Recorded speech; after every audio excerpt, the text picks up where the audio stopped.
बैठ के ऐसा लग रहा है जैसे किसी जहाज में ट्रेवल कर रहे हैं। करीब करीब ये जो इलेक्ट्रिक बसेज हैं, मुझे याद है कि शायद 150 बसेज जो हैं वो जम्मू कश्मीर के लिए जानी हैं, 75 जम्मू के लिए और 75 श्रीनगर के लिए। थैंक्स टू गवर्नमेंट जिन्होंने हमारे जम्मू और कश्मीर के लोगों के लिए इतने अच्छे अच्छे स्टेप्स लिए कि हम लोग ये महसूस कर रहे हैं कि हाँ, हम भी किसी प्रायोरिटी में आते हैं। ये जो है ना, ये आपको दो पैरेलल वो मिलते हैं कि जिसमें एक कंट्री जो है वो हमें नजर आ रहा है कि कहां पर ऊंचाइयों पर है, ये राइजिंग इंडिया है। कश्मीरी बहुत ज्यादा खुश थे, कह रहे थे कि ऐसा पहली दफा हो रहा है कि हम हर खुशी के अंदर इस तरह बेखौफ जो है नाच रहे हैं, गा रहे हैं, खुशियां मना रहे हैं। नंबर 1 मैं समझता हूं कि इस वक्त भारत है, 7.7% ग्रोथ रेट है उनका, और यही वेस्ट के लिए एक सबसे बड़ा प्रॉब्लम है उसका।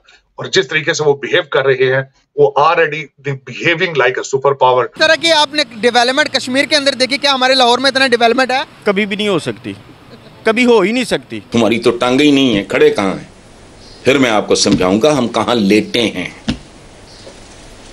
और वो भी ऊंधे मुंह। फिर भी शर्म नहीं आ रही, समझ नहीं आ रही। इस वक्त भारत के अंदर इंडियन इंस्टीट्यूट ऑफ टेक्नोलॉजी ने मैंडेटरी कर दिया है कि चाहे जो मर्जी सब्जेक्ट आप पढ़ें, लेकिन आपको आर्टिफिशियल इंटेलिजेंस और डाटा मैनेजमेंट पढ़नी होगी। लबनान के दारुल-हुकूमत बैरूत में इजरायली हमले में हमास के नायब सरबराह सालेह अल अरूरी शहीद हो गए। इन्ना लिल्लाहि व इन्ना इलैहि राजिऊन। ये साले की जो मौत है ये दहशतगर्दी है और इसका बदला लिया जाएगा, जबकि इस जंग का आगाज ही उस दहशतगर्दी के हमले के बाद हुआ था, जिसमें हमास ने जब इजराइल में वो हमला किया था, तो उसके बाद फिर ये जंग शुरू हुई थी।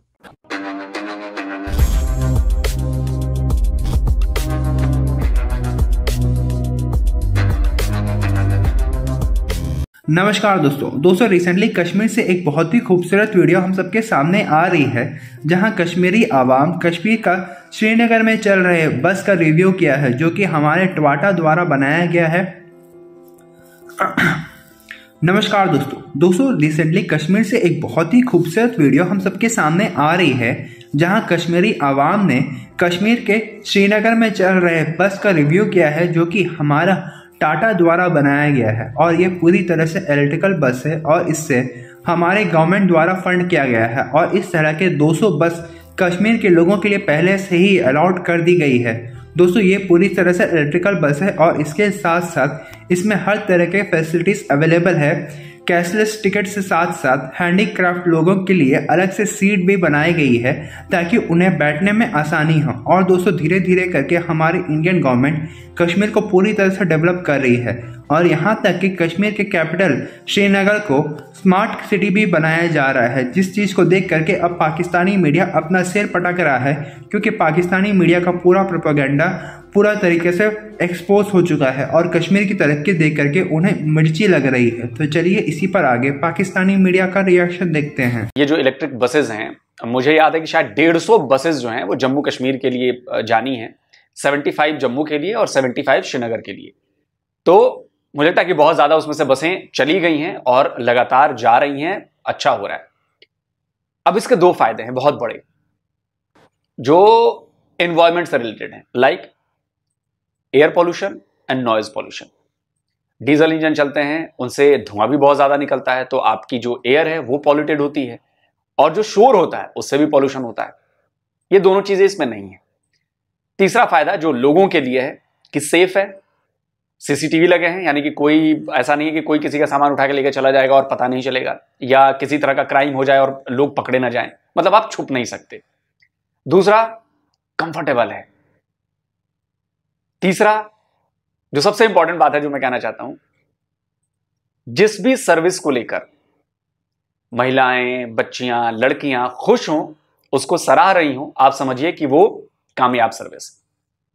क्योंकि सबसे ज्यादा जो परेशानियां उठानी पड़ती हैं वो महिलाओं को उठानी पड़ती हैं, बच्चियों को उठानी पड़ती हैं। तो अगर वहां की महिलाएं तारीफ कर रही हैं, हमारी बहनें तारीफ कर रही हैं, इट मीन्स बढ़िया चीज है बॉस।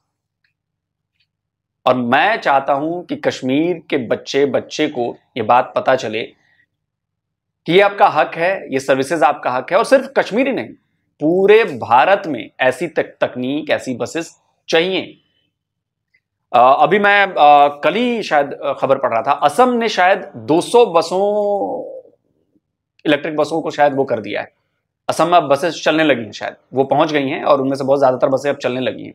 इसके अलावा कुछ दिन पहले मुझे याद है कि दिल्ली में शायद 300-400 बसें आ गई हैं, पहले से भी इलेक्ट्रिक बसेस चल रही हैं। एक मैंने अपने व्लॉग पे बनाया था आपको, जब मैं गया था कनॉट प्लेस, तो आपको मैंने दिखाया था। तो दिल्ली में सबसे ज्यादा इलेक्ट्रिक बसेस चल रही हैं, तो शायद उस फ्लीट में और भी 300-400 बसें और ऐड होने वाली हैं, तो बहुत बड़ी बात है। साउथ में भी बहुत सारी बसेज हैं जो इलेक्ट्रिक बसेस चल रही हैं और धीरे धीरे इनकी संख्या बढ़ने वाली है। क्योंकि देखिए, मैंने पहले भी आपको कहा है कि जो डीजल पेट्रोल पे हमारी डिपेंडेंसी है उसको कम करना है। वो हम कम करेंगे तो इस चंगुल से बाहर निकलेंगे। और ये जो पब्लिक ट्रांसपोर्टेशन को हम बिजली पे, जैसे मेट्रो है बिजली पर आ गई है, ट्रेन जो है वो बिजली पर आ गई है, ये जो है ये बैटरीज पे आ रही हैं। जो लोकल ट्रांसपोर्टेशन है वो बैटरीज पे आ रही है। ई रिक्शा, मतलब मुझे लगता है कि पूरे भारत भर में करोड़ों की संख्या में ये रिक्शा हो गए। मतलब आपको वो पैर से चलाने वाले रिक्शा छोटे छोटे शहरों में, जैसे मेरा शहर है बहुत छोटा सा शहर है, मुझे लगता है कि वहां पर इस वक्त कम से कम 10,000 से ज्यादा गोपालगंज में ई रिक्शा है। भाई गोपालगंज के लोग जो हैं वो मुझे कमेंट करके बताइए क्या मैं ये बात गलत कह रहा हूं।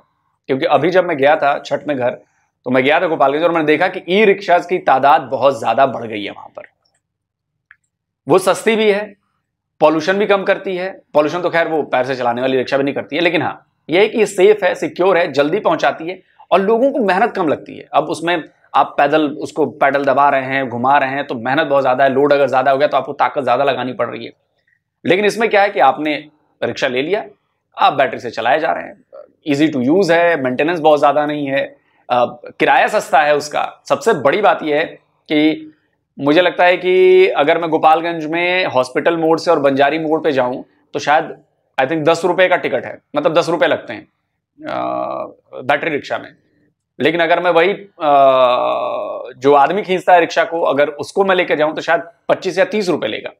तो आप सोचिए कि पैसे की भी बचत है, जेब पर भारी नहीं। तो ये सारी चीजें हैं और पाकिस्तान के लोगों इसको कहते हैं डेवलपमेंट।